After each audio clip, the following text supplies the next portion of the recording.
There we go. Hello, everyone. This is divine foreknowledge versus free will. How would you ask the question? It's unlikely only the most philosophically keen young brains are going to ask this question. It comes up much more as our children start making their own independent decisions. But high school, I've encountered it very rarely. Carl's looking at me like, what do you mean? They ask every day this. I don't know. Maybe Ivana and Jake are just brilliant. But younger kids tend not to this is a very complicated question. And it's also quite unsettling when you start thinking about it. Because you also start doubting your own existence as part of it, which we'll get to. How would we phrase the question of Hashem's foreknowledge with our free will? I'm interested, because there's ways of making the question much worse, which we're going to do, just to ruin everyone's evening. Well, is it just that Hashem knows what we're going to choose before we choose it, Yeah. or is he actually willing it? Okay. Why doesn't he stop it? Why doesn't he stop it? Is also so that you can see immediately how this gets into the bad things happening. Bless you. Discussion immediately, and I'm going to come back to that. Should we make the question terribly complicated first? Yeah? This horrendous. Adam, you will remember it if you were there on the Sunday. I also remember where I did hear it. Yeah. It was when we were talking about Cain and Abel. Good, because that's another Yeah, question. yeah. Yeah. That's Cain's in the Midrash, that's his whole defense. Remind me to come back to it. Because essentially the first 2, 3, 4, 5. The first 7 or 8 stories in the Torah are a study of human free will. The first 3 stories in the Torah are a study of human free will going wrong. So there's a role for it in the Torah. We'll get back to all of this in a moment. The way that the Rambam makes the question diabolically difficult is he says the following, and I hope this makes sense. He says the following: what do we mean when we say Hashem's knowledge? This is step 1. What does that mean? What does that look like? It's everything. All seeing, all knowing. All seeing, all knowing? How would we explain it if we had the vocabulary to do it? To zoom out, he sees it all, the whole picture. So he's just got a better view. Yeah. No, I'm not dismissing anything because it's not everything at once. It's across all time as well. So time is meaningless as well. There is no past, present. That immediately starts. This is gonna hurt. This part is gonna hurt, and it's not for a Sunday at all. So I apologise. But since from Hashem's perspective, we can call it that, there's no past, present, and future. That means that it's a mistake to even say he knows what we are going to do. Yeah, as in we speak in the future tense. He knows that I'm going to do that with my hand, but he doesn't know it as in I know it now in the present. It's going to happen in a few seconds. He knows it now. So everything is imminent. Everything is imminent. There is no past, present, and future. There just is. How do you know that? That's not what we said when we said that he knows everything across all time. Like my idea when I said that was that he knows with the knowledge of time when things are happening and what's happening. But you've said that there's no concept of past, present, and future. But No. what makes you There can't sure be. of that? It's scientifically, I think a truism scientifically that anything that is affected by time will change. Time only applies to things that are finite and change. They either grow and develop, or they die and decay and die. Can we apply that principle to it? Is Hashem affected by time? Is he constrained by what we know as time? No. Time itself is an illusion. We only use time as a convenient way to measure things changing. We have no other real way of doing that in a way we can all agree on and say everyone knows, okay, second, minute, hour, etc., year, billion years, whatever it is. We're just measuring the change of things, and we do that through a medium we call time. Yeah. The way to look at it is that it's effectively like setting up an experiment with an ant farm. We are the ants. And Hashem has seen the whole progress from start to finish. But we think of it as he's seeing it all the way through. He sees, it's like he's watched a film of this ant farm from beginning to end, and he's seen it, he knows what's going to happen at every stage. he's seeing that Mm. in one go. If that's true, what's the point? I want to be clear, I'm not dismissing anything anyone. So this is, the Rambam is very clear, Maimonides is clear, this is one of the toughest subjects that anyone could ever develop and explore in Jewish thought. In any religious philosophy has to explore this. Yeah? So nothing I'm saying is meant to be dismissive, but then we always have to assume like the skeptical voice and say, well, if this is a film that he's seen already and he knows all the spoilers, what's the point?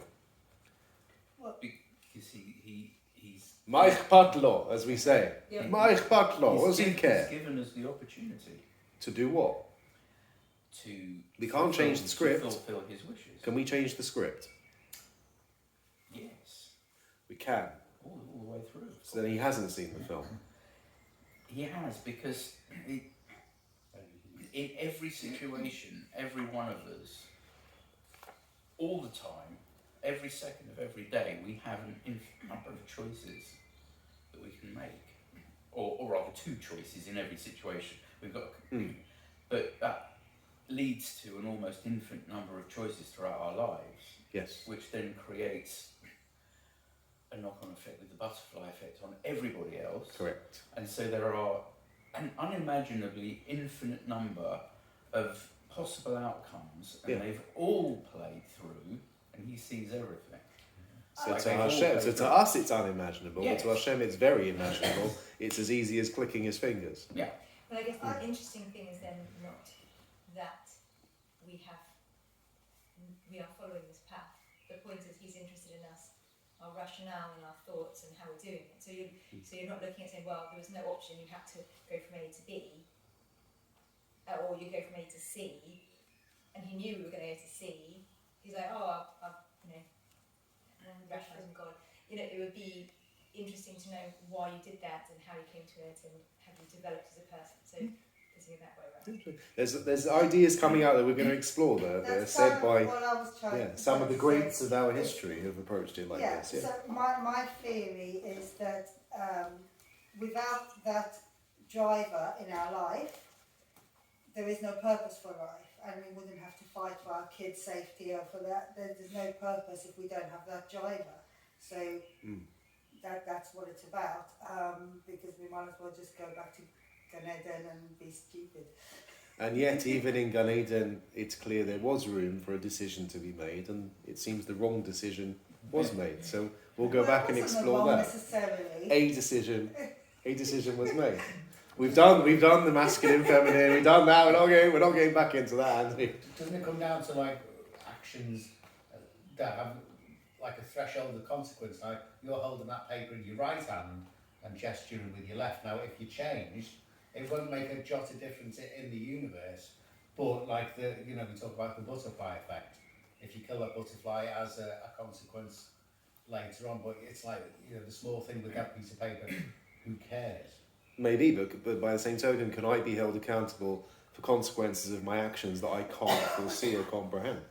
Is that fair? Is it just for me to be punished or rewarded? It's funny because we talk about it a lot in the reward side of things. It's one of the reasons we do Yizkor on Yom Kippur, which is, as we call it in the rabbinate, happy hour. Because it's when shul is suddenly packed for an hour. And quiet, yeah, for an hour, 1 hour a year. I have a colleague in a very large shul who I won't mention who he moved his sermon to be before Yizkor, which I think we've often done in Stanmore, but they hadn't done it before. And when he finished the sermon, everyone got up and left. Then he had to go, no, we haven't actually started Yizkor yet. But no, an idea that's shared is that on Yom Kippur, the souls of everyone who's ever lived are brought into judgment, and the butterfly effect, of their decisions is taken into account by Hashem, who says, oh, something that you did 300 years ago. I don't know, the Spanish and Portuguese Jews who decided to open a school for Ashkenazi paupers called JFS. Yeah, they died 250 years ago, if not more. Maybe their souls are brought down on Yom Kippur at Yizkor, and Hashem goes, You know, well done. That was a really lovely decision. So that's the. Or maybe he says, terrible decision. Awful school, terrible. I don't know. So it's the sins of the fathers theory that we have to bear. Poked avon avot. Yeah, we'll come back to all of this. I first do want to make the question much worse. Just again, I think it's important to understand the depth of the Rambam's question. He says that the one thing we can say with pretty much certainty about Hashem's knowledge is that whereas if you were to get into a time machine, you could go back in time and you'd find a moment where I did not know how to do algebra. Okay?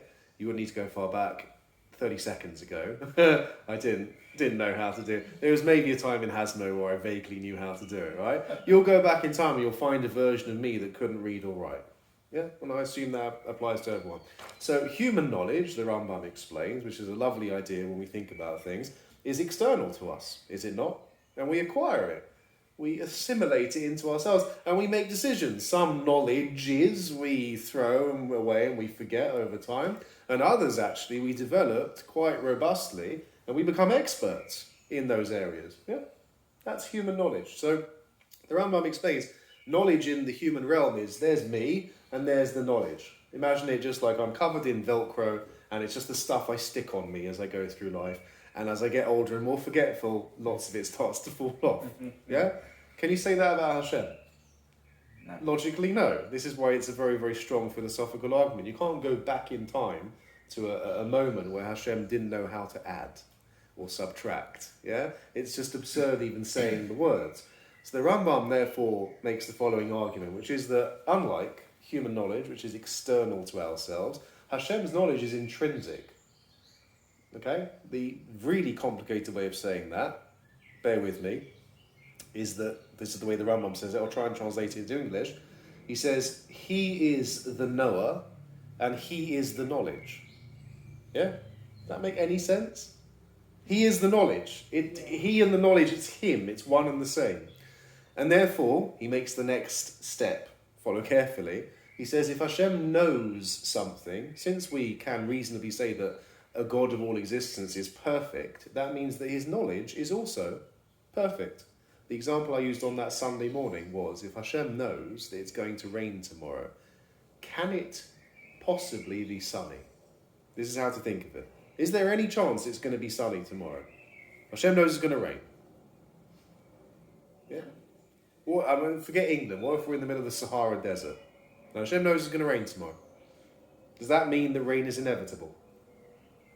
No, the knowledge can change it. It could be sunny, and the knowledge is that there was a sunny day and the not sunny day.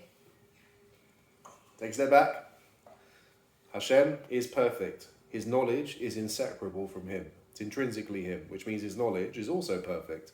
There can be no imperfection in Hashem. There can't be something he doesn't know. Yeah? I think that's logical, which again means if he knows that it's going to rain in the Sahara Desert, surprisingly, tomorrow in mid-June, can it, I'm not saying will it, I'm saying can it be sunny? Yes. Because Yes. although he knows it, and it seems a foolish word to use, but his knowledge must be correct, he's also not restricted to it, because he's infinitely powerful. He can do miracles. So, and it's not that much of a miracle to make the weather different. So yeah, it doesn't therefore, so it can be different, can be something. It can be different to his... Knowledge is a movable concept, so It's, you can't apply. this is interesting. these I'm from- interesting with this level of resistance. This is healthy. I thought you said a few minutes ago that he knows in the now and only in the now and not about what's Yeah, happening yeah. in the future or the past. It's not future, which means that But tomorrow is from the his future. perspective, right now it's raining in the Sahara Desert. Now. Right. There's no, we will see it happening on Wednesday or whatever it's going to be, but from his perspective, it's raining now in the Sahara Desert. Which is kind of what makes it a little bit tricky to start talking about the word change. Can there be a change if everything is constantly imminent? And yet we see in the Torah, to make this even worse, we see there are certain stories where it looks like things, from our perspective, things do change. Yeah? Well, things changing. Interventions, yeah? You look at the Exodus story. There was clearly there's been an intervention there with the plagues and us coming out of slavery. So the depth of the question is, and I'll repeat it, it's good to have this resistance. It might help us later on when we get into the answers. Is that unlike human knowledge, which is malleable, it's changeable, and I can change my mind from 1 minute to the next. I don't even have to tell anyone that I've changed my mind.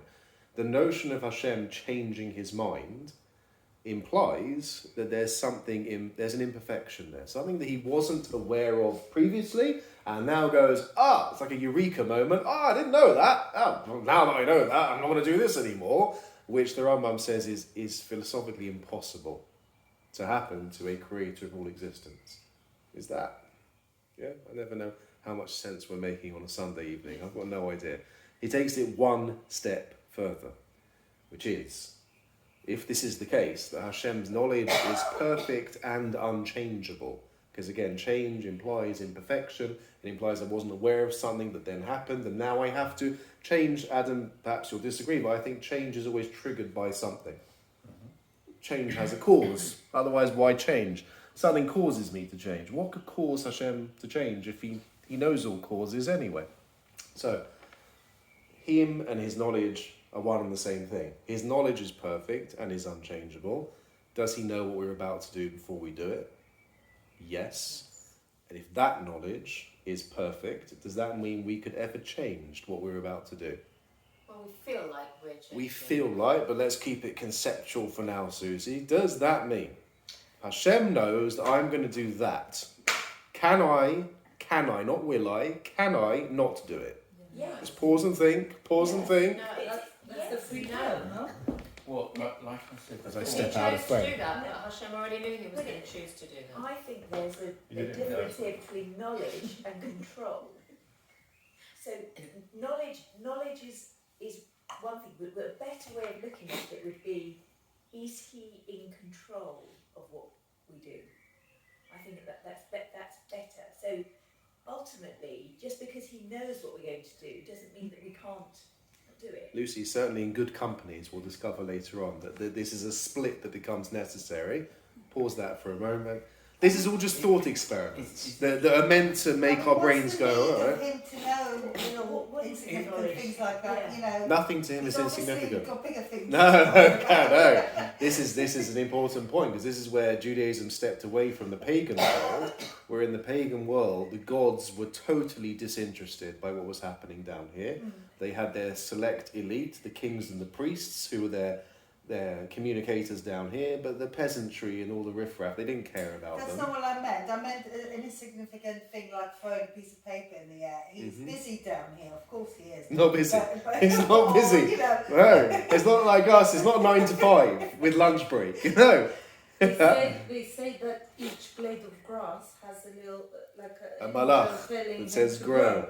Yeah. So he's obviously given the job of him throwing the piece of paper to a malach that tells So him did to I drop grow the piece of paper, or was it an Yeah. angel forcing me to do it? The angel is helping you do it, or helping It's you just brain. it's important just to contemplate the possibility that none of you knew what I was about to do with that piece of paper, but Hashem did, and since his knowledge is perfect, it's difficult. but it's Purpose for a second, Karen. It's impossible to imagine a scenario where I will do something that he didn't know, because that, and this is the crux of the Rambam, that clearly implies if I do something that he wasn't aware I was going to do, that implies that his knowledge is not perfect, even for something as insignificant as dropping a piece of paper. Yeah. But it is significant because you're now. Hands up, whose head's talking about hurting? Yeah. Yeah. It's crossed from being inconsequential, like if you fell out your hand, to like you're making a deal about it. So, and now we're all thinking about it quite critically. Yes. It is now this. It's like topic of don't think conversation. elephants. So now everyone's thinking of the Yeah, thing. yeah, Yeah. Can I just, is it not more the case of the fact that it's both raining and not raining in the Sahara tomorrow? Because all outcomes are seen. So if we change our minds and hadn't dropped your piece of paper, Yeah. we had dropped the piece of paper, all those scenarios had already been played out. He sees everything. So it's both raining and not raining, depending At on the what we same do. time. Yeah, It's like Schrodinger's umbrella. exactly. So you mean for some people it's sunny and for others it's in the same place? No. So where? No, No, it's all that it- could for- have been. For Hashem, Mm. it's both raining and not raining. For us, we don't know. No, Depends on that I depends on appreciate, but I think that sidesteps the question by introducing it just changes, it moves the goalposts. I'm saying if the goalposts are that Hashem says, I'm going to bring the children of Israel out of Egypt, yeah, is it possible for that not to happen? I forget that it happened, yeah, and they went, oh, then what's going to happen to Pesach? Oh, wait, no Pesach, yeah? Basically, they Suddenly could have our said calendar that got much it cheaper, happened but and- So, Hashem says, it will rain tomorrow in the Sahara Desert. Can it be sunny? This was a terrible example because it doesn't involve human beings. So, shift it to something. Well, You know, the Yam Suf Hashem can says, split I am and going to then drop split, me. He so says, things Birnbaum's can going to drop the piece of paper on the floor. Can Yeah, but I it's always keep that? planned.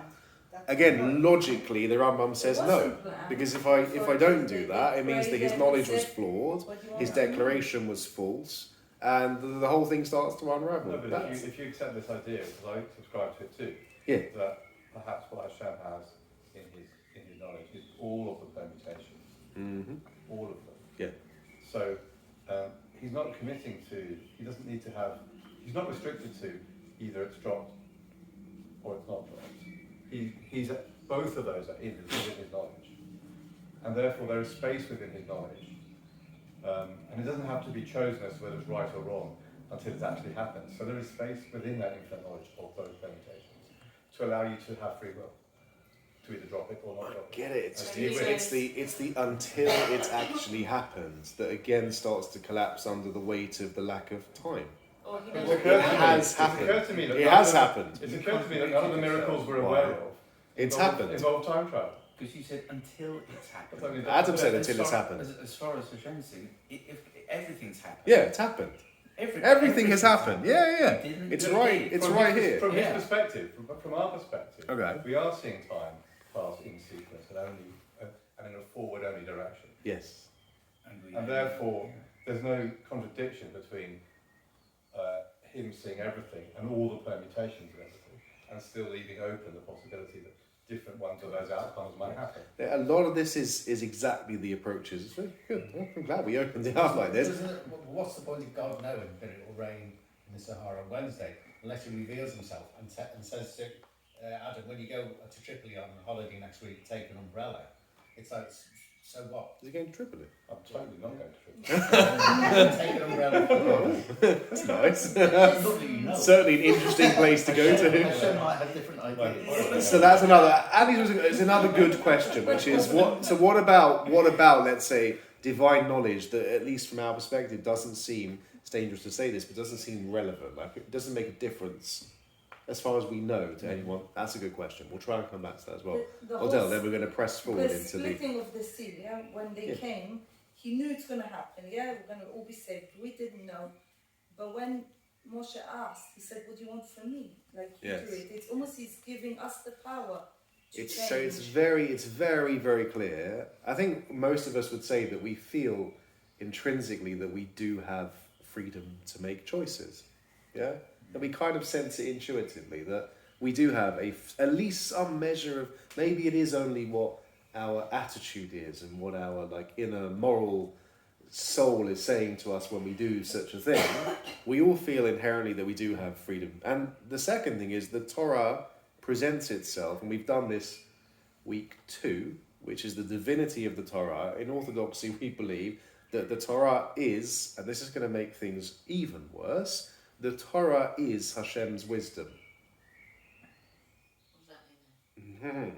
Yeah, that's the $1 billion question. If the Torah is communicated by Hashem to Moshe, he's saying, this is my wisdom. And from the perspective we have, when you open the Torah and you read the stories, it seems pretty clear from there. What do you read every other page? Odell, you just said But it. we have control. You see a human being making a decision. You see this from the very, again, what was the very first story? The first story is in the Garden of Eden, and what happens? choice decision. The very fact that Hashem turns to Adam and Eve, or in fact initially just to Adam, and says, you may eat from any of the trees of the garden, but there's one particular tree that I don't want you to eat from. And I know that many of you have been wondering what on earth those trees represented and what that story is really about. The fact that Hashem gave that commandment suggests that there was an opportunity for them to eat. Yeah? But you could argue that he deliberately set that trap or that choice because to show us that we have got the choice to either obey or not obey. Yeah. Yeah, and how that's understood, what the choice actually was, which is a much, much lengthier conversation, what they were really choosing between. But it's invariably discussed that Adam and Eve were choosing A and not B. So there was a choice going on. And what's more remarkable is, let's think to the aftermath of the story. Anyone remember what happens afterwards? They eat from the tree, and then what happens? They discover they're naked.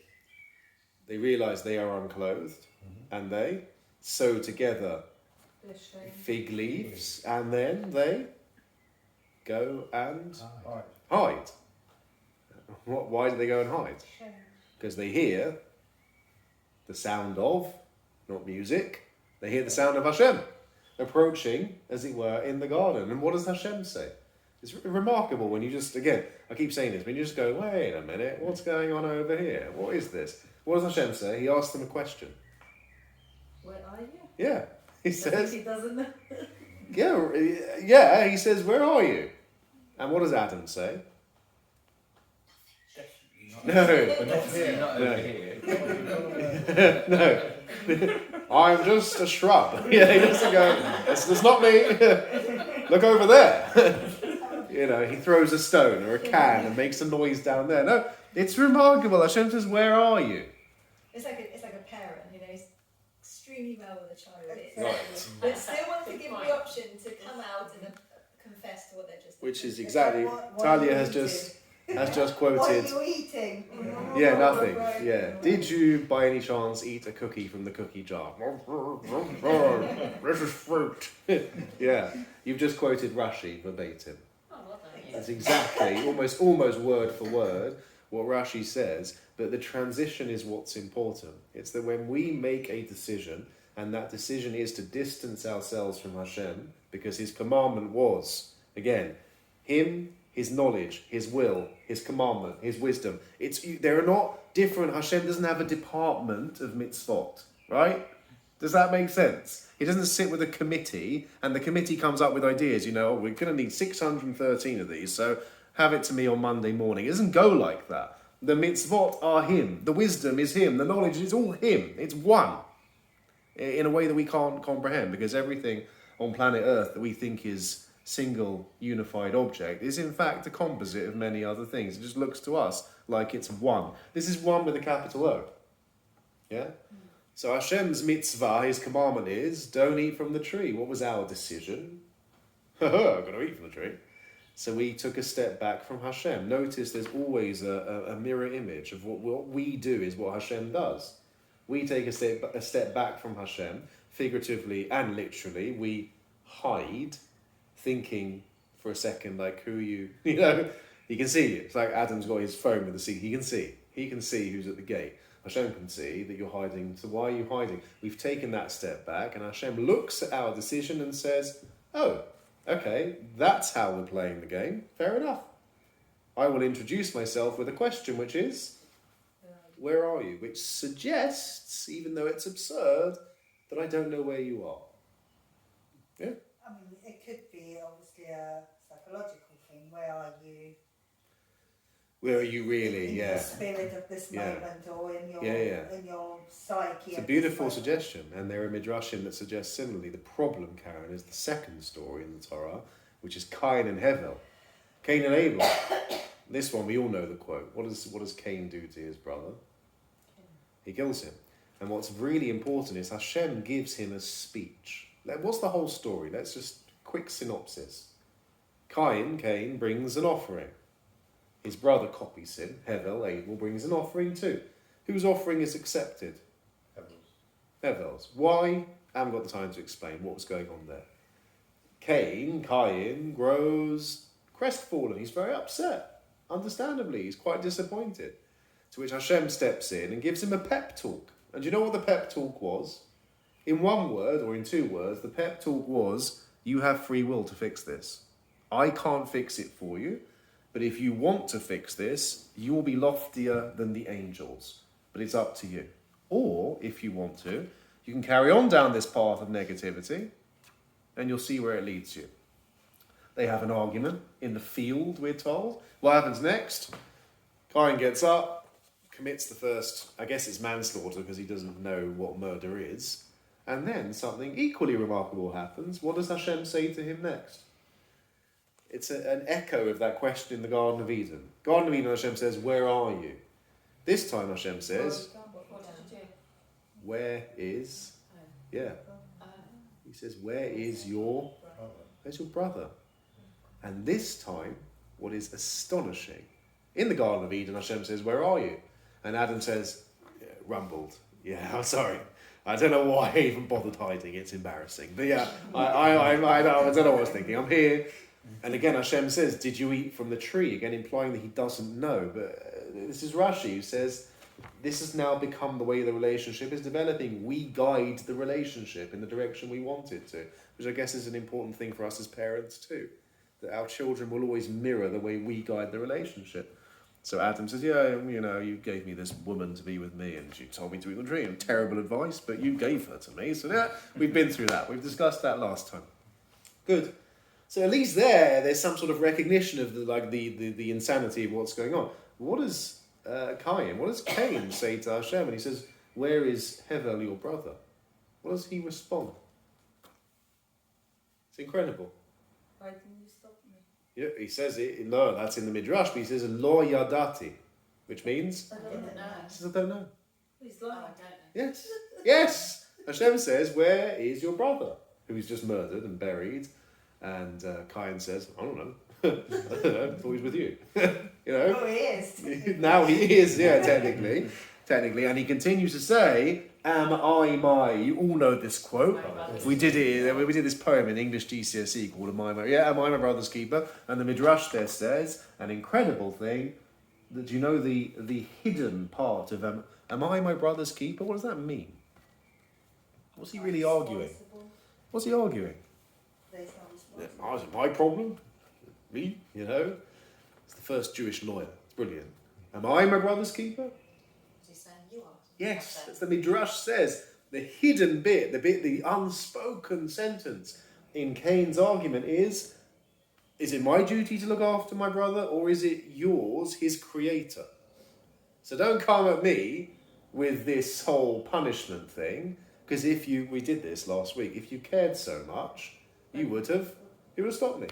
And from the fact that you didn't stop me, it's clear that you don't care very much, so please leave me alone and stop taking me. It's a brilliant catch-22, is it not? If you care so much about what I did, you should have stopped me. And from the fact that you didn't stop me, you clearly don't care so much, so go away. That is what the Midrash says. It's a brilliant, brilliant legal defense, is it not? We could say this to Hashem about everything we do wrong. Now, there is only one answer to that catch-22, and that is our topic. The catch-22's answer is, I do care, but I won't intervene, because you have free will. And I gave you a pep talk before you had the argument with your brother, and if you were listening, he says to Cain, you would have noticed that I already explained this to you. But sadly, human beings, and we're all the same, and our children are the same, it was in one ear and out the other ear, and all we hear is sweets and screams. That's the only bit that sticks. Hashem says, you weren't listening. I told you what would happen. I told you how low you could sink if you continued doing this, and look what you've done. And he says, your brother's blood cries out to me from the ground. So I do care, but I won't stop you. We need to explore how that works. But if Okay. Hashem knew what he was going to do, Yeah. Hashem actually decided what he was going to do. That's our question. Was it inevitable? That's the question. But earlier, when Hashem said to him that you can either fix this or you can carry on this down this path and Yeah. sink, was he offering him a choice? And it's phrased as a choice. Mm. He doesn't say, well, I know what you're going to do. You know, you're going to do this next. He doesn't say that, even No. though he may know it. Yes. He's explaining the mechanics of making a choice. Which, again, was Cain Which standing would be a cruel there thing to do if there in fact was no choice. would be a... It would be a cruel thing to do that explanation if in fact there was no choice. No, it would be horrendous. So clearly there Yeah. is a choice. There is clearly a choice, and Hashem is clearly describing that choice to Cain. And as I said, we inherently feel like whatever we do, we're making a choice. The flip side of all of this is, of course, Susie, again, we have to unravel this question. If the question's true, and the fact that Hashem knows what we're going to do makes it inevitable, what's the point in creating a world of robots? What's the point? But it's not, it could just be that, he knows, it doesn't mean he's controlling, he just knows. It's more of, I'm not ascribing passivity to Hashem, but that's what we're taught to, there's two different things here. We need to, Controlling but we need to us make as that. a You're right, but robot, we or tell you just we need knowing to what we're make. gonna do. We have to make that split though, because until that split's been made, again, him knowing something, his knowledge is perfect, which makes it inevitable that thing's going to happen. And if it's inevitable, it's going to happen. This is Cain's question. So, like, what are you shouting at me for? That goes back Yeah. to what I was saying before about not having a driver. So one of our purposes, or what drives us to do things, is choosing between right and wrong and making these tough decisions. If we didn't have that strive in our life, life would be actually quite boring. It's the same as I say to Nathan often, if we didn't have pain, we wouldn't know happiness, because they go together. We'll touch on that next Yeah, week. so- Yeah. And the Dave Matthews Band, great song about that. There you go. I've aged myself there. That's a long time ago. Yeah. We'll get back to that. So we've got the dilemma. We've got the part that we intrinsically feel that we're choosing, we're making free choices, and we're very clear that if you look in the Torah, from the word go, you finish the creation story, and every story after that is about human beings making choices. Yeah? And how that looks from Hashem's perspective, because remember again, in Orthodox Judaism, the Torah is Hashem's perspective. So from his perspective, as it were, we are making choices. How does that work? Let's delve a bit deeper and look at a number of approaches. Any questions before we do? Oh, fantastic. Good. There is one of the early Spanish philosophers, North African Spanish philosophers, Rabbeinu Yonah of Gerona. Is that how it's in Spain, coast of Spain? Girona, yeah. We would say Girona. It's probably, I'm from Barcelona. Yeah, it's probably more like that. He actually says that it's a fascinating thing. He says there's 613 mitzvahs. One of them is Uvacharta B'chayim, which means jinx. Who do we go to? Who gets the points? Uvacharta B'chayim means you should choose life. Rabbeinu Yonah understands that there is a mitzvah for us to make conscious decisions, which I think starts to tap into the idea of living a life consciously, mindfully, with the right attitude in place. He understands this is one of the mitzvot, and he says that this is the true meaning of the verse that says that God created man in his image, which the Hebrew is B'Tselem Elokim. So the first word became a certain political movement that's very active in Israel that we won't mention now. But B'Tselem Elokim means in the image of God. What? I don't know if you've ever stopped and thought again, wait a minute, what does that mean? Does that mean that God looks like all of this? What does that mean, in the image of God? Does God have an image? Is there a form you could point to? No, that's idolatrous. So he explains that Tselem Elokim means, the image of God means that just as Hashem is free and independent to do literally anything that Hashem wants to do, we have that spark within us that allows us to do, quite literally, anything we want to do. I'm just going to confirm, but Tselem is a Shorash Tselem? Matzela kamo lo. Because Eve was made out of the tzela, so I was זה just לא אותו wondering if דבר. it's the same root word. יש קשר עם המילה בצל. It's כמו a- בצל shadow. כנפיך. Shadow. Yeah. But tselem is some sort of like a mold. It's like an impression of something. That, Rabbeinu Yonah says, is how we are the same as Hashem. In that one aspect, that we can do what we want. And human history has proven him correct. That if we want to, we can, it seems, destroy millions of people or save millions of people. It's in our capacity to do it. Infinitely. It's the way I sort of picturing this is that we've got control and choice within reason, but ultimately Hashem has got overall. Yeah, this is control. like the So it's- nuclear war question. Like, is it genuinely possible for us to end planet Earth? Yeah. It's a good question. Yeah. That- And some of our kids worry about this. Yeah. I'm putting words in your mouth. Is that what you're asking? I don't want to put words in your I mouth. guess we can't go against the laws of nature, which is what the laws that Exactly. something falls Yeah. for everything on that. So within the constraints of our own lives, we've got a number of different Yeah. choices, We can't but that's not decide, can we? everything. Yeah. It seems it doesn't go to the nth degree of absolute destruction, yes, but it is, and we're going to discover next week, it is quite unsettling how much freedom we have. It's scary, very scary, and it's one of the reasons why we've just read on Shabbos the story of the spies. One of the reasons why the spies are so reluctant to go into the land of Israel is because freedom is terrifying. Yeah. We never That's why contemplate kids love this. boundaries. They need boundaries, but they live in a because world otherwise where it's- boundaries are being destroyed. Yeah. But yeah, Especially if And you the- get children who, like orphans or people who've been in the care home, actually boundaries is so important for them. yes, Even if they seem to resist it, that boundary is the safety. But Yeah, that's what the Torah Yeah. is. Yeah, exactly.